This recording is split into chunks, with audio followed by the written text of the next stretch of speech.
morning, Cobb County. It's great to be back. I'm going to introduce Josh because I've had a front row seat in his life for 38 years.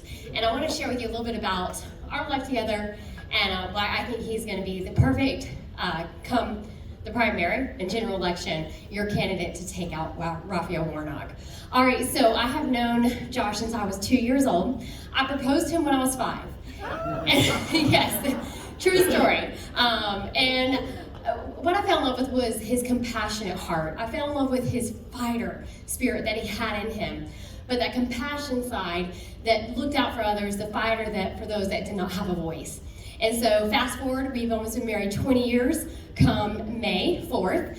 And we have 6 children. We've built 2 successful companies together. And I literally have been by this man's side for my entire life. So, if that doesn't say enough, I just want to share with you an experience, or when I got to watch him firsthand, to serve as our state representative for 2 terms and walk away unopposed. But he is that fighter that you're looking for faith, family, and freedom. So without further ado, Josh Clark for U.S. Senate. Yeah. Aren't I lucky? That's why I say she's my better 3/4. Well, good morning, everyone. Isn't it a great day to be alive, to borrow the words of President Reagan? You know what? It is big shoes to follow hearing from Congressman Barry Loudermilk. I love that man and his family. We were another homeschool family like his. And while he was in the Senate, I was in the House, and that was a privilege to work together on issues. But as Chelsea said, my name is Josh Clark, and it's a privilege to be here with the Cobb County Republicans. I have long looked up to you guys, and for the past 20 years, I grew up in Gwinnett County, and right out of high school, as you'll hear in a moment, I got involved for the sake of preserving liberty and fulfilling our civic duty to hold elected officials accountable, to get true constitutional conservatives elected. I've been doing that in the trenches since I got out of high school. And so how does that connect to Cobb? Well, Gwinnett and Cobb County were the 2 powerhouses that helped to turn this state red. And so we were always trying to outdo one another, getting votes out, and it was a good, healthy competition. And so when I jumped in this race, the first thing I wanted to do was get to Cobb. So, but you guys have a very healthy party here, and you have a lot of speakers. So I'm so grateful to get to be here. And for the moment I walked in those doors, I gotta tell you, I was impressed. There's a fire in this room. And I heard it over and over and over again, talking about the leadership here and how you guys are determined to keep Cobb on the map, to turn out the vote here this election. So give yourself a huge round of applause. Thank you so much. I know what that's like because I've served in these roles over the years whenever there was a need. But let me back up for a moment. I'm going to share with you just quickly a little bit of my story, but I got to do it quick because I know there's a great lineup of speakers ahead of me. But how many of you are ready to send Raphael Warnock packing to send him home? Yes or yes? All right, I am in the right room then.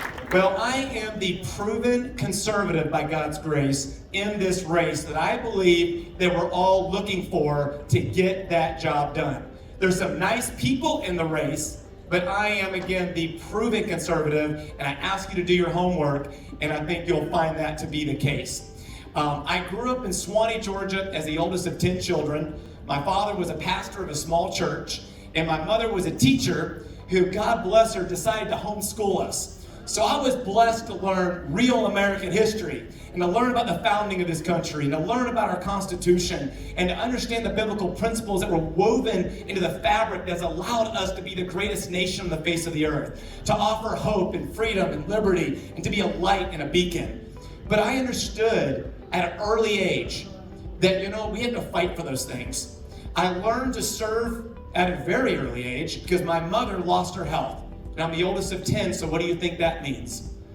When you see that slogan on the bottom of my bus, it means a lot of things. But overcoming together was something I had to learn at a very early age. And then learning history, I saw that every generation of Americans rose up to the challenges before them. And the challenges have never been greater. But as a young child, I learned it wasn't about me. I'm not the celebrity in the race. I didn't even get to play sports, even though I love sports and I've coached every sport. But that was a privilege, and we couldn't afford it, and we didn't have the time. But what I learned to do was to work, to serve. I got out of high school, and I helped my parents buy their first house. Gave them all my money out of my business till I was 20 to help them do that. And then I got involved in the Republican Party. I was either building companies, spending my time building our companies that are still around today, or rolling up my sleeves to turn this state red. While another individual, nice guy, I'm so glad he's in the party because I'm about building this party, but while he was voting Democrat, I was helping turn this state red, trying to win this and fight for liberty and freedom. At 30 years old, fast forward, I was challenged to run for the state house. I said, give me a month, I'll pray about it. Halfway through, I said no, because I just had my best month ever in business. I had my own plans, just like I had this year. It didn't include running for U.S. Senate. But God spoke to us. We stepped up, we ran a race that everybody said was impossible. And gets through the AJC said would be the next governor. By God's grace, we didn't just win, but we won in a landslide. Victory 70-30. I served 2 terms, and I'm proud by God's grace of my record. I never forgot the words, first of all, of my upbringing, and my mother, who at 6 years old, I said, are we Republican or Democrat? She said, we support the party that supports life. Life first, God-given right, as Congressman Loudermilk spoke about. But I never forgot that. I also never forgot the words of my brother. Whether you agree with them or not, he's a fighter. David Clark, an Army Ranger, now re-enlisted in bad to the bone training is all I can say. He's about to be out. Was called into that. It was rescheduled. And he did what his country asked of him. But you know what? One thing he said to me, I'll never forget. He was 23 years old. And he called me up and he said, Josh, what you're doing is just as important as what I'm doing. Because if we lose this country, then my comrade who lost his life the second week is in vain. And so as I close this out, we've got some major issues in front of us. We heard Congressman Loudermilk speak about them. We got inflation. We got debt over 30 trillion. We're stealing from the next generation. Open borders leading the #1 cause of death. Sex trafficking that I fought, is on the rise. All these issues, family values are under attack. That's why you see our family. We're stepping up together on that bus, crisscrossing the state as a family to stand up for those values. But in closing, I want to leave you with this. I want to ask you guys, and this is serious matters we're talking about, but I'm going to leave a little joke with you that you're welcome to share and borrow if you like, because it has a punch to the end. And that joke is there was a U.S. Senator who was on his way to a town hall. He got run over by a Mack truck. He got before the pearly gates, and St. Peter said, do you want to go to heaven or hell? And he said, well, if it's that simple, I'll choose heaven. He said, no, you got to spend a day in both places and make your decision.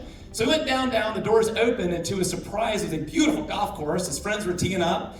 So he had a great day, and the angel says it's time to go to heaven. So he's out on the clouds with the saints worshiping the Lord, and he says, well, it's now time to make your final decision for all of eternity. He said, well, I never thought I'd say this, but seeing as that most of my friends are in hell, no surprise, right? He said, I think I'll choose hell. I said, all right, so he chooses it. He gets down there, and to his horror, his friends are in torment. They're on fire, and he feels like he's been lied to and deceived. Have you ever felt that way? Right? And so he goes to the devil, and he says, I don't understand. And the devil said, it's easy to explain. Yesterday we were campaigning, and today you voted. So there's a red wave coming, but I'm asking you guys to do your due diligence. And I know you will, because you're here. You're patriots, sacrificing a beautiful day. But will you ask your friends to do their due diligence? And then will you consider us? I may not be the celebrity, and I love him. I grew up idolizing him. He's my childhood hero. I'd run through the plowed fields, and I'd do push-ups pretending I was him, but I never ended up fast and big and strong like him. But you know what? And it was hard to get in a race with my childhood celebrity in it. But it's not about me. It's not about him. It's about winning in November, defeating Raphael Warnock, and fighting for the next generation. Do you agree with me on that much at least? So please pray for us. If you decide to stand with us, we're all in. We put everything on the line for this, for the next generation. Will you pray? Will you join our team? Will you take some yard signs on the way out? I'm headed to the GRA convention next. But my little brother Boaz, the youngest of our 10, he walked away from everything to join me. And the rest of the family, will you all stand up, please, that are with us? But Boaz will stay here until the end to answer any questions. And if you want to speak to me directly, I know I'm applying to work for you. And I'm asking you to take a step of faith and look at my record and stand with us. But if you want to talk to me directly, he'll get you in touch with me. So thank you so much for all that you all are doing. Give yourself a huge round of applause, and I look forward to fighting alongside you. God bless America.